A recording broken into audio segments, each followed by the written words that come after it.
Everyone,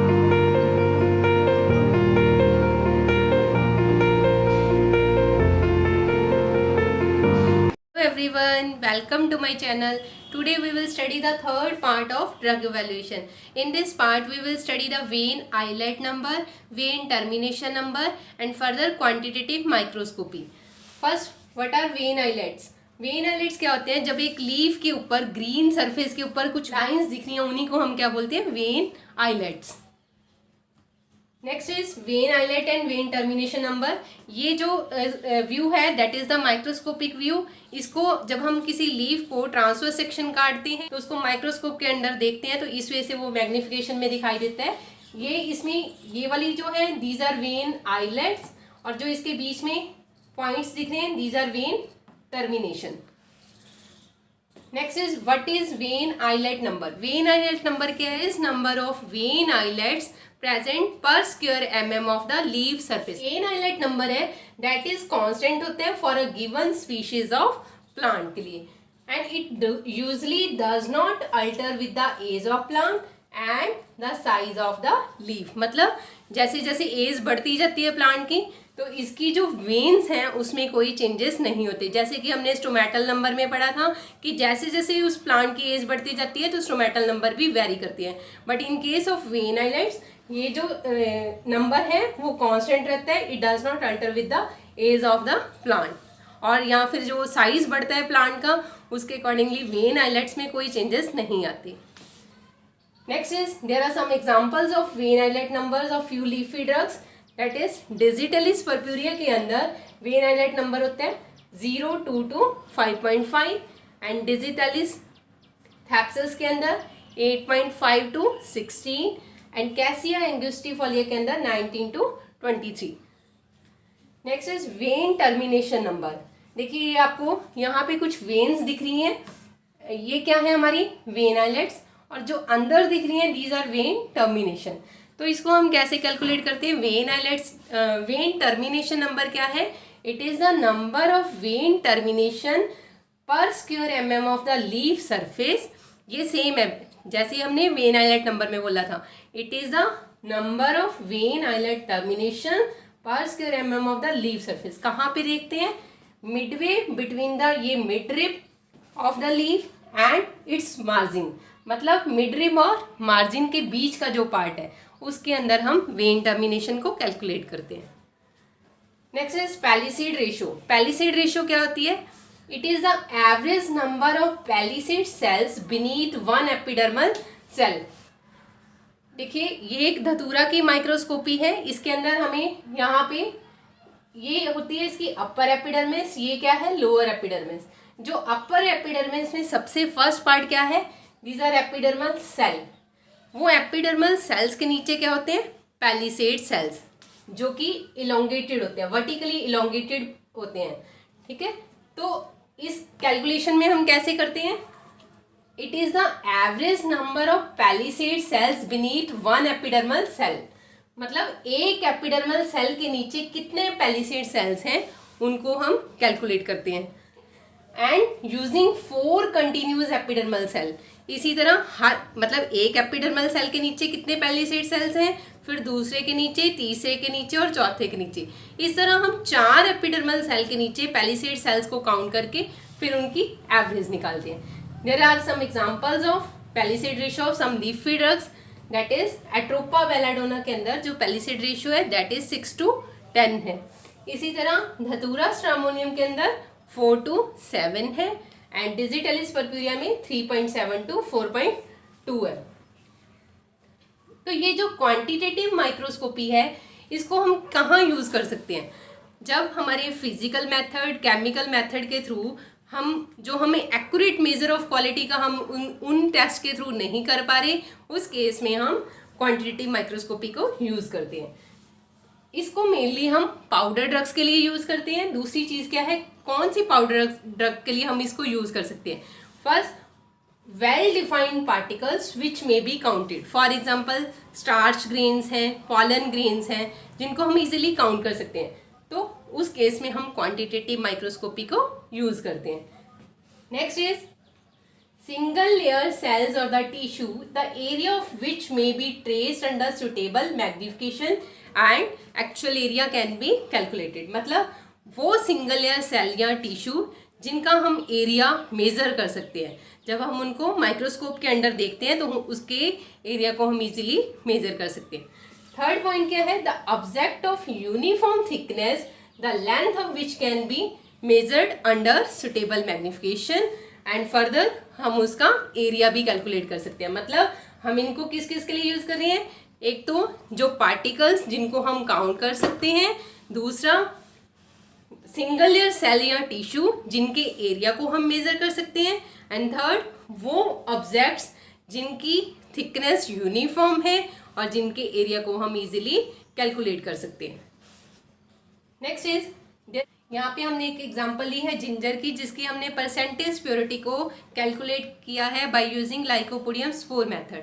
इसके लिए क्या किया जाता है कि हमने मान लो 100 मिलीग्राम हमने जिंजर लिया, तो उसके अंदर 50 मिलीग्राम हम लाइकोपोडियम स्पोर्स को मिक्स कर देते हैं और उसको फर्दर एक suspending agent that is corn oil use करके उन दोनों की एक सस्पेंशन बना ली जाती है. उस सस्पेंशन को वॉश किया जाता है फिर से विद द कॉर्नल, फिर उसमें से 4 ml अलग कर लिया जाता है, जिसकी एक ड्रॉप हम स्लाइड के ऊपर डाल के उसको माइक्रोस्कोप के अंदर ऑब्जर्व करते हैं. तो जब हम माइक्रोस्कोप के अंदर देखते हैं तो हम क्या करते हैं, कैमरा लूसिडा यूज़ करके साइड बाय साइड हम एक ग्राफ पेपर यूज़ कर लेते हैं. उसमें 25 फील्ड्स को ड्रॉ किया जाता है. 25 फील्ड्स में फर्दर हम स्टार्च ग्रेन को और लाइकोपोडियम स्पोर्स को मेज़र करते हैं कि क्वांटिटी को मेज़र करते हैं उनकी. तो यहाँ पे एक फॉर्मूला लगा के उसकी परसेंटेज प्योरिटी को मेज़र किया जाता है, that is NW94,000 into 100 divided by SMP. ठीक है, इसमें N क्या चीज़ है? That is the number of characteristic structure. यहाँ पे जिंजर के केस में हम किस चीज़ को मेज़र कर रहे हैं? स्टार्च ग्रेन को. तो that is number of characteristic structure मतलब स्टार्च ग्रेन इन 25 फील्ड. जो हमने ग्राफ पे 25 फील्ड्स ड्रॉ किए थे उसके अंदर कितनी स्टार्च ग्रेन प्रेजेंट है उसको देखा जाता है. Then W is the weight in mg of the lycopodium spores taken. That is कितना हमने लाइकोपोडियम स्पोर्स लिया था, दैट इज हमने कितना लिया इस केस में, अगर 100 लिया तो उसमें 50 mg हमने लाइकोपोडियम स्पोर्स को डाला था. देन S क्या है? Number of lycopodium spores in the same 25 fields. ठीक है, हमने स्टार्टिंग में इस क्वांटिटेटिव माइक्रोस्कोपी में बोला कि 1 मिलीग्राम के अंदर 94,000 स्पोर्स प्रेजेंट होते हैं. तो अब हमारे जो 25 फील्ड्स ड्रॉ किए उसके अंदर कितने स्पोर्स आए उसको देखा जाता है. देन M क्या है? Weight in mg of the sample calculated on the basis of sample dried at 105 degree Celsius. मतलब हम पाउडर को सबसे पहले हॉट एयर ओवन में 105 डिग्री सेल्सियस पे ड्राई करते हैं, उस पाउडर को यूज़ किया जाता है. तो इन दिस केस हमने यहाँ पे 100 mg यूज़ किया था, तो पाउडर का वेट है 100 mg. लाइकोपोडियम स्पोर्स जो लिए हमने 50 mg लिए. फिर उस 25 फील्ड्स के अंदर कितना लाइकोपोडियम स्पोर्स हैं और कितनी स्टार्च ग्रेन है उनको कैलकुलेट कर लिया जाता है. नेक्स्ट है P. P क्या होता है? That is always constant for each drug. In case of ginger it is 2,86,000 है. तो ये हम वैल्यू इसमें पुट करके हम परसेंटेज प्योरिटी ऑफ जिंजर को कैलकुलेट कर सकते हैं. इस तरह हम डिफरेंट ड्रग्स जैसे कि क्लोव है, सिनामोन है, इन सारी ड्रग्स की परसेंटेज प्योरिटी को कैलकुलेट कर सकते हैं. नेक्स्ट है एडवांटेज ऑफ माइक्रोस्कोपिक इवैल्यूएशन. हम ये जो माइक्रोस्कोपिक इवैल्यूएशन किस लिए कर रहे हैं? सबसे पहले ड्रग को आइडेंटिफाई करने के लिए, कि जब हम TS काट रहे हैं या LS काट रहे हैं तो उसमें क्या हो रहा है, हमें ड्रग के अंदर के कैरेक्टर्स दिखाई दे रहे हैं जिसके थ्रू हम पता कर सकते हैं कि ये ड्रग कौन सी है. आइडेंटिफाई कर रहे हैं मतलब हम उसको. सेकेंड चीज़ प्योरिटी को चेक कर रहे हैं. ठीक है, नेक्स्ट क्या है, यहाँ पे एक एग्जाम्पल दिया मैंने, डिजिटलिस पर्प्यूरिया. डिजिटलिस पर्प्यूरिया को जब हम माइक्रोस्कोप के अंदर देखते हैं तो इसके अंदर हमें यूनिसेरिएट मल्टी सेलर ट्राइकोम्स दिखते हैं. यूनिसेरिएट्स मतलब क्या होते हैं? ये सिंगल है. उसके अंदर मल्टी सेलर ट्राइकोम्स मतलब मल्टी सेलर मतलब 1, 2, 3, 4 एंड 5 सेल. जो डिजिटलिस के अंदर ट्राइकोम्स दिखती हैं वो क्या होते हैं? 3 to 5 सेल्स होते हैं. इसी तरह डिजिटलिस के अंदर फर्दर ग्लैंडुलर ट्राइकोम्स भी दिखते हैं. ग्लैंडुलर ट्राइकोम्स क्या होते हैं? जिसमें एक स्टॉक होती है और ऊपर एक हेड होता है. तो जो डिजिटलिस के केस में अगर हम देखें तो जो इसकी स्टॉक है दैट इज़ यूनिसेलर होती है और जो इसका हेड है वो यूनिसेलर भी हो सकता है और बाईसेलर भी हो सकता है. बाईसेलर मतलब यही वाले हेड यहाँ पे 2 हो जाएंगे, ठीक है। तो बट जो डिजिटली है वो एडल्ट्रेट हो जाती है विद द बर्वेस्कुम थैप्सस, ठीक है। बर्वेस्कुम थैप्सस में जो ट्राइकोम्स दिखते हैं वो होते हैं कैंडेलाब्रा ट्राइकोम्स, मतलब इस टाइप के ट्राइकोम्स दिखते हैं। अब दिखने में वो सेम थी, इस वजह से हमने दोनों डिजिटलिस और बर्वेस्कुम थैप्सस को मिक्स तो कर दिया, बट जब हम उसको माइक्रोस्कोपिकली देख रहे हैं तो उनके ट्राइकोम्स में बहुत ज़्यादा डिफ्रेंशिएशन कर सकते हैं, हम इजीली उसको डिफ्रेंशिएट कर सकते हैं कि ये बर्वेस्कुम थैप्सस के साथ एडल्ट्रेट की गई है, ठीक है। इसी तरह एक और एग्जांपल है, powder mother clove contain neither prism of calcium oxalate nor sclereids but in powder clove stalks both are present.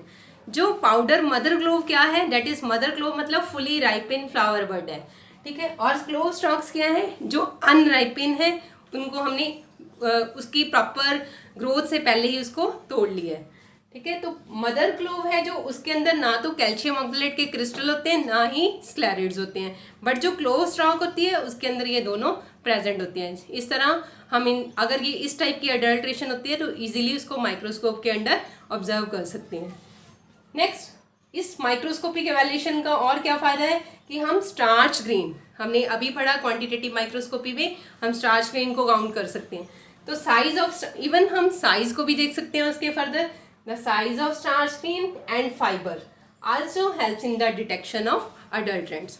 For example जो सिनामोमम कैसिया है उसमें स्टार्च ग्रेन का साइज है जो इज मोर देन 10 माइक्रोन। इस तरह हम डिफरेंट ड्रग्स के बीच में किसी भी कोई भी एडल्ट्रेशन होती है तो उसको हम जो हम केमिकली नहीं पता कर पा रहे थे या फिजिकली इवेलुएट नहीं कर पा रहे थे, एक्यूरेट मेजर ऑफ क्वालिटी को हम डिटरमाइन नहीं कर पा रहे थे, वो हम क्वांटिटेटिव माइक्रोस्कोपी के थ्रू इजीली कर सकते हैं।